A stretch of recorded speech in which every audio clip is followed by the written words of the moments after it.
Most competitors incorrectly believe that their performance begins once they walk onto the comp floor.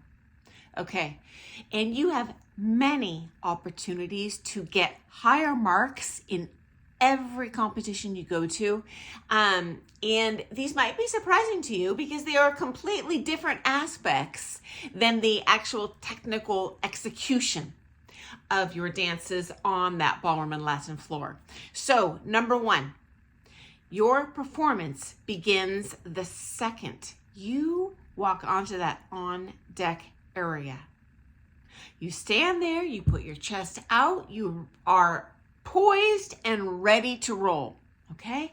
Guaranteed the judges see you out of the corner of their eye. Okay, number two, costuming. I would highly encourage you, if it is within your budget, to get a professionally made costume. And not make it yourself or not use a seamstress. Even if you just purchase kind of professionally made practice wear from an established dance sport website, you know what? Get that plain practice wear. It is worth investing even in 10 or 20 gross of stones to have a professional adhere those stones on there for you. So you walk onto that floor not looking like amateur hour, but looking like you just showed up to win it, okay? Judges are going to make a lot of assumptions about you, positive or, maybe not so positive. When you walk out, looking a certain way that is representative of the dance you are about to perform. Okay, related to this, your hair and makeup. I do recommend, again, if it's within the budget, guys, at least that first time out of the shoot, please invest in a professional stylist or makeup artist. Sometimes they're the same person, or maybe your coach or their partner can do that for you. And then after that, you can emulate the style that they first did, and do that on your own for free, essentially, other than the cost of materials. But I do not recommend just flying out of the shoot, trying to manufacture what you think you have seen on the comp floor. I'm just telling you this because I want to help you avoid the mistakes I made early on in my own dance sport career. Because I look back at those first photos of those comps and oh my heavens, I'm so embarrassed.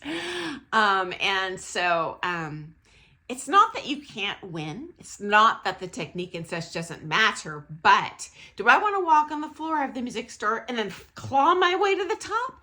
Or do I want to walk out there and have the judges assume that they're going to see the best from me? Hello, option B. Okay. Next up. While you are walking onto that floor, please hold your head up high. Use that same pose the posture you would have when you're first starting the dance before you do your walk up. When you are walking onto the floor, take deliberate heels and roll onto the foot. So I've never been in the military, but I imagine if I was, it wouldn't be like clomp, clomp. You'd actually control the rise and fall in the movement. Imagine if you were, trying out for Miss America or something, even though you're in these heels, might not be the most balanced, follow the foot. So you look like you have natural elements of coordination, and they're going to assume the best in the following they're about to see if they see you do that. Okay, friends? Same thing between the dances. So I do see a lot of couples, really until they get to championship, I might see a lovely dancing from them. And then between the dances, they drop their hands. They've got the follow on the wrong side. Traditionally you should hold the follow with the right hand followed. You should hold with your left hand on top of the lead's right hand. This goes back to olden days when the men used to have a sword on their left side, so their free hand was, their hand was free to draw the sword instead of drawing the sword and cutting their lady at their side. So there's kind of tradition behind this, but if you just swap back and forth and your arms are dropped, it's not proper etiquette, okay? And again, you want to take advantage of every natural assumption that those judges are going to have about you, okay? Finally, when the music ends, guys, I know you're exhausted. I know you want to relax, have a puff. Trust me, welcome to the bandwagon. We all feeling it. You walk off that floor with your chest high, holding your breath like you would in the dance with total composure. And you know what? Then go in your hotel room and heave. Wait till you get out. Just the second you get outside of those ballroom doors, that's fine, but don't do it in front of the judges. I want you to walk off of there like you are ready to duke it out for one more round right now. Bring it home. And so, guys, trust me, I know it's hard, but everyone's in the same boat as you, okay? Okay, next up. When you were on that floor dancing, I want you to make the judging panel, to make your audience want to dance with you, okay? Every judge on that panel themselves was a competitor. They themselves have a passion for ballroom dance. They love doing it, or they wouldn't choose not for a career. And you know what, guys? If you, A, look terrified, B, freak out, and they can tell you are completely in panic mode because you just made a mistake. So that could take two forms. Either way, it's not polished. The nervous laughter, or even worse, the look of horror. Okay, the odds that they saw that mistake are this big. Put your ego aside. They probably weren't even looking at you. But I'll tell you what, if you get some sort of shocked, nervous expression on their face, they're going to key into it. And even if they didn't see the mistake, they're going to know they missed something that was ugly, and they're going to make a bad assumption about your dancing. So keep that pleasant affect on your face. As a matter of fact, I was at an IDSF comp where I saw this one. It was like a senior couple. They were decent dancers, but honestly, guys, the dancing itself, the execution wouldn't have gotten them out of the first round. But they had the most joyful look on their faces, both of them. I felt that joy with them. I wanted to leap on that floor and dance with both of them. And guess what? They made the final.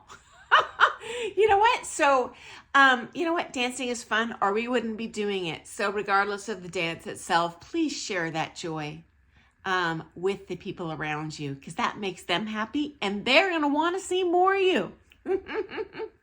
Okay, next up, these things become especially important when you get to that championship level. So, the open amateur events, the pro championship level events, the pro-am open scholarship events. So these people tend to be more hardcore competitors. And when you walk onto the floor in those heats, friends, the judges know that you have a good technical grasp of the dances. Everyone there knows and is probably doing the correct heels and toes and angles, and they're not limited to the syllabus, blah, blah, blah, blah, blah.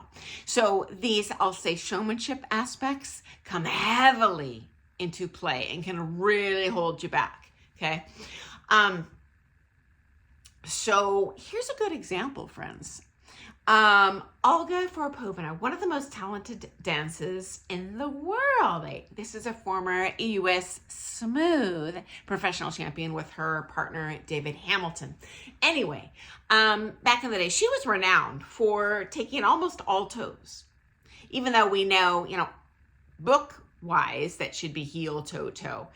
The reality is the dancing was beautiful. You couldn't take your eyes off of her on the floor. And there does become a point in your dancing where the judges assume, right and wrong, and they're just looking at what is aesthetically pleasing on you. And I was really shocked when I got to the championship level. The coaching totally changed, and their, approach to me. And instead of saying, well, this is how you do the figure, they would say, well, here's your options. Let me see you do it and see what looks best on you and your partner. Or, if it's a coach that's more familiar with my dancing, this is why it's good to have kind of a home coach, even if they're not the highest level coaching you see, because they'll be very familiar with your dancing. They'll be able to tell you right out of the chute, okay, well, here's the book answer, blah, blah, blah, blah, blah. But here's what's going to look best on you. And I was shocked that, often they would say something different than the book, even in total contradiction of the book, even to the point of doing different heels and toes. And so you want to look your best, okay? In my opinion, part of why dancing is not an Olympic sport is there is such an ephemeral artistic evaluation of the dancing that is not empirically evaluatable. Early on in syllabus it is, but you do get to a point where everyone's doing it right and wrong. Even if you're doing it textbook wrong, the judges know that you intellectually know right and wrong. You can physically do right and wrong. And it's just about what looks best on you. Please do yourself a favor. Do not try to copy this couple you like on YouTube. Guarantee you have a different body than that couple. You move differently than that couple. You need to do what looks best on you, and you rock you. Okay? It's going to get you the best marks on the floor, okay? And so anyway, I hope you found that to be interesting, and I hope maybe some of those little nuggets can be helpful to you, because I want you to get the best marks you can at every single comp. So don't miss out on those dancing opportunities that really have nothing to do with the actual dancing. So anyway, guys, I look forward to seeing you first thing tomorrow for some more things ballroom dance. And I hope you're all having a wonderful Merry Christmas, regardless of your faith traditions, that you are just having an awesome week with your family. If you're in the United States, you probably have the day off of work, and just all the feels and enjoying, the generous and loving time of year. Okay, see you tomorrow morning, friends. Happy dancing. Bye.